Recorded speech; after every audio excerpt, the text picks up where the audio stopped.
Karibu kwenye uchambuzi wetu wa mwisho wa mwaka huu wa 2025. Tumepitia hii ripoti yako maalumu ya hali ya mchezo na inaelezea picha mbili tofauti kabisa. Tofauti sana. Ni kama dunia mbili tofauti. Kabisa. Hebu fikiria hivi. Upande mmoja, tuko kule Morocco katikati ya kile wanachokiita majira ya baridi ya Atlas. Huku kombe la mataifa ya Afrika, AFCON, likipamba moto. Na upande mwingine? Uingereza, kipindi kile cha sikukuu. Kipindi kigumu, cha kikatili, kisicho na huruma. Lengo letu hapa ni kukuonyesha wewe, kutokana na hii ripoti, jinsi hizi hadithi mbili zinavyogongana. Yaani mapenzi ya soka la Afrika dhidi ya mashine za kifedha za Uingereza. Na ndipo tunapata picha kamili ya soka la kisasa. Na unajua kinachovutia zaidi? Kama ripoti inavyoonyesha, hii AFCON imebadilisha mambo. Hali ya hewa pale Morocco, ile baridi na mvua. Kati ya nyuzi joto 12 hadi 18. Imeufanya mchezo kuwa wa kasi zaidi. Wachezaji hawachoki haraka, inalazimisha mbinu za hali ya juu, sio tena lile soka la joto kali. Ni kweli. Na hakuna hadithi inayoelezea mshangao huo kuliko ile ya Tanzania. Hii ni hadithi ya Cinderella halisi. Kabisa. Ili uelewe uzito wake, hebu turudi nyuma kidogo. Kwa miaka 45 tangu ushiriki wao wa kwanza mwaka 1980, Taifa Stars hawajawahi hata mara moja kuvuka hatua ya makundi. Fikiria hilo. Miaka 45. Walishiriki 1980, wakarudi 2019, halafu 2023. Na kila mara ilikuwa hadithi ile. Wanacheza kwa moyo, lakini wanarudi nyumbani mapema. Wanaingia kwenye haya mashindano wakiwa nafasi ya 106 kwenye viwango vya FIFA. Na wako kundi moja na vigogo. Nigeria nafasi ya 44, Tunisia nafasi ya 52. Yaani matarajio yalikuwa chini sana. Chini sana. Yao ya mwisho ya kundi dhidi ya Tunisia, kila kitu kilikuwa dhidi yao. Kila kitu? Tunisia walihitaji alama moja tu. Walitawala kipindi cha kwanza. Wakapata bao la penalti kupitia kwa Esmail Garbi. Dakika ya 43 baada ya VAR kuingilia kati. Na kwa wakati ule ilionekana kama historia inajirudia tena. Watu wengi walidhani basi ndoto imekwisha. Lakini hapo ndipo the fatal moment ilipotokea. Faisal Salum, dakika 3 tu za kipindi cha pili. Sasa najiuliza, lile goli lilikuwa bahati tu kwa sababu ya uwanja au kulikuwa na ufundi pale? Hilo ni swali zuri. Kuna mchanganyiko wa vyote viwili, na hapo ndipo uzuri ulipo. Ndiyo, uwanja wa Rabat ulikuwa na unyevunyevu na mpira uliteleza. Ulikwenda kwa kasi. Kwa kasi sana, lakini huwezi kupuuza ufundi wa lile shuti. Lilikuwa la chini, kali na lililenga kona. Ni aina ya mashuti ambayo makipa wanayachukia kwenye mazingira yale. Ni kweli. Lile goli halikuwa tu la kusawazisha, lilikuwa ni tamko. Lilikuwa kama kuondoa mzigo wa miaka 45 mabegani mwa taifa zima. Lilionyesha ujasiri. Na baada ya huo ujasiri, tukaona ufundi wa kimbinu kutoka kwa kocha wao. Hapo sasa, Miguel Gamoni alionyesha ukumavu mkubwa. Mara tu baada ya kusawazisha, hakujaribu kwenda kushambulia ovyo. Hakupaniki kabisa. Alitulia, akabadilisha mfumo na kuwa 5-4-1, kile tunachokiita low block. Aliwaambia wachezaji wake, tumepata tunachokitaka, sasa tunalinda kwa maisha yetu. Na nyuma ya ule ukuta, alikuwepo shujaa mwingine. Ripoti inamtaja kipa Hussein Masaranga. Hii hadithi yake ni ya kipekee. Ya kipekee sana. Fikiria, ana umri wa miaka 33. Na ilikuwa mechi yake ya kwanza kabisa kwenye AFCON. Mechi ya kufa na kupona. Na alicheza kana kwamba amekuwa akifanya hivyo maisha yake yote. Alitulia, aliongoza safu ya ulinzi, alikuwa nguzo. Mwishowe, sare ya 1-1. Na hapo hesabu zikaanza.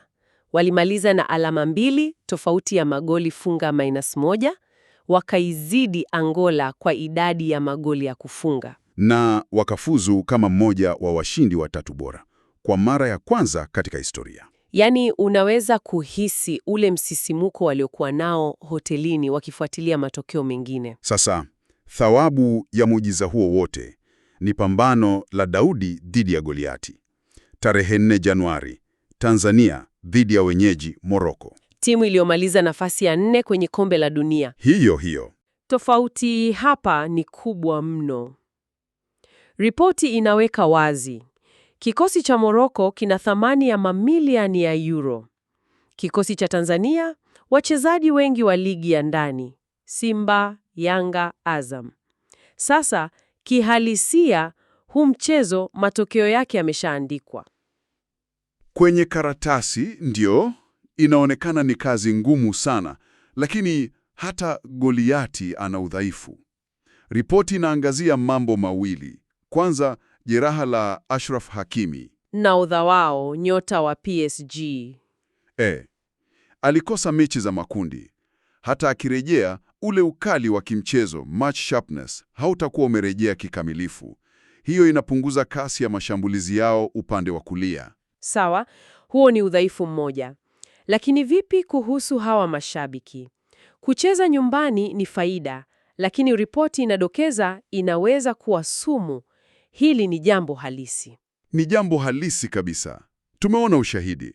Katika mechi yao ya sare dhidi ya Mali, mashabiki walianza kuwazomea wachezaji wao wenyewe. Walikosa subira. Kabisa. Presha ya kutoa ubingwa nyumbani ni kubwa mno. Sasa fikiria hili.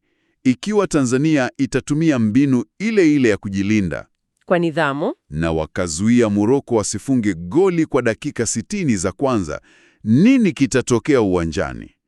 Mashabiki wataanza kuwa na wasiwasi, wataanza kuzomea, na ile presha yote itahamia kwa wachezaji wa Morocco. Uwanja unageuka kuwa mzigo. Hiyo ndiyo nafasi pekee ya Daudi.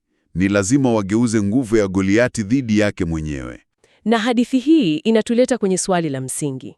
Je, soka la hisia linaweza kushindana vipi na soka la mabilioni? Hebu tugeukie Uingereza. Arsenal kileleni, point 45, alama 5 mbele ya City. Wanaonekana wamepata formula yao, au sio? Wamepata kitu muhimu. Walimaliza mwaka kwa kishindo wakiichapa Aston Villa 4-1. Lakini si matokeo tu, ni jinsi wanavyotawala michezo. Na ripoti inaelekeza kidole kwa usajili mmoja, Martin Zubimendi. Mchezaji mmoja ndiye amebadilisha kila kitu.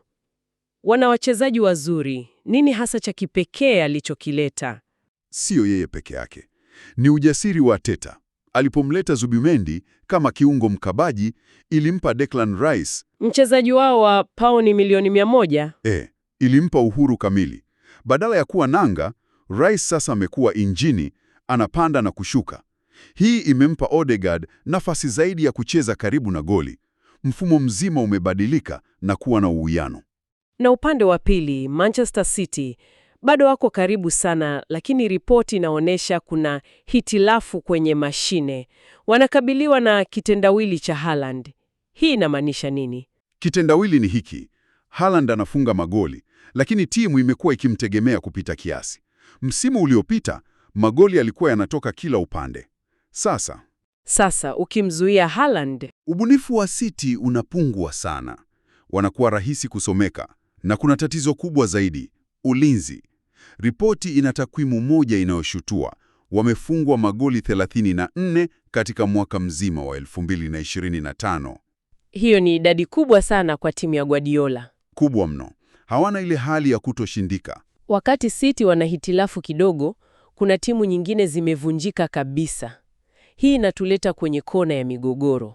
Na lazima tuanzie Old Trafford, jumba la ndoto zilizovunjika. Manchester United, nafasi ya 6, alama 30. Walimaliza mwaka kwa sare ya 1-1 dhidi ya Wolves, timu ya mkiani. Na kuna takwimu moja inayosikitisha. Katika mwaka mzima wa 2025, hawajawahi kupata clean sheets 2 mfululizo kwenye ligi. Subiri, mwaka mzima? Hata mara moja? Hiyo ni takwimu ya ajabu. Si ajabu mashabiki wanalalamika. Tatizo ni nini hasa? Wachezaji au kocha Ruben Amorim? Ripoti inaelekeza kwenye mfumo wa kocha. Anang'ang'ania mfumo wake wa 3-4-3. Sasa viungo wao wawili wa kati kama Casemiro wanazidiwa idadi kila wiki. Wanakuwa wenyewe dhidi ya watatu. Na hili linazua tatizo la Bruno Fernandes. Mfumo huu hauna nafasi ya asili kwake. Amejaribu kucheza kama mshambuliaji, hana kasi. Kama kiungo mkabaji, hana nidhamu. Matokeo yake Mchezaji wao bora amepotea uwanjani. kabisa. Na msiba mkubwa zaidi kwa mashabiki ni hali ya Kobe Mainoo, kinda wao, kipenzi cha mashabiki. Lakini amekosa muda wa kucheza. Sasa anatafuta kuondoka kwa mkopo Januari. Ni picha ya kusikitisha sana, na si Old Trafford pekee. Pale Stamford Bridge hali ni tete pia. Chelsea wako nafasi ya 5, alama sawa na United. Kocha wao Enzo Maresca anakabiliwa na uasi wa Bournemouth. Mashabiki walimzomea baada ya sare ya 2-2. Walianza kuimba hujui unachofanya alipomtoa Cole Palmer. Wanalalamika kuhusu Maresca ball. Mtindo wa kumiliki mpira kupita kiasi, lakini bila kutengeneza nafasi. Wanaona ni wa kuchosha. Inashangaza kuona timu zote mbili zenye matumizi makubwa ya pesa zikihangaika hivi. Hii inatuleta kwenye soko la usajili. Watajaribu kutatua matatizo yao kwa kufungua pochi. Na kuna bomu kubwa linakaribia kulipuka. Ripoti inasema Man City wanakaribia kumsajili Antoine Semenyo kutoka Bournemouth. Pauni milioni 65? Ana kipengele kwenye mkataba wake ambacho ni halali kwa siku 10 za kwanza Januari pekee. Hivyo City wanafanya haraka. Sasa kwa nini Semenyo? Wana washambuliaji wengi. Anawaletea nini cha tofauti? Anawaletea kasi ya moja kwa moja na isiyotabirika. Analetwa kama fungua kufuli kwa zile mechi ambazo Haaland alobanwa. Wachambuzi wanamfananisha na Son Heung-min. Hapo sasa, hilo ni jina kubwa. Lakini naelewa, ni ile kasi na uwezo wa kupiga mashuti kwa miguu yote miwili. Wakati City wanaongeza nguvu, Man United wako kwenye harakati za kuziba mashimo. Wanatafuta kiungo injini. Ndoto yao ni Carlos Baleba wa Brighton. Lakini bei yake, zaidi ya paundi milioni 100, ni ngumu sana. Hivyo, uhalisia unaoelekeza kwa Elliot Anderson wa Nottingham Forest. Yeye ndiye chaguo lao la kwanza. Na kuna chaguo la ziada, Ruben Neves. Anataka kurudi Ulaya kutoka Saudi Arabia. Ana uwezo wa kupiga pasi, lakini swali ni kama ana kasi ya kutosha kwa ligi kuu ya sasa. Basi, tumefika mwisho wa uchambuzi wetu. Picha iko wazi. Barani Afrika una hadithi ya mapenzi ya soka. Tanzania na pambano la Daudi na Goliati.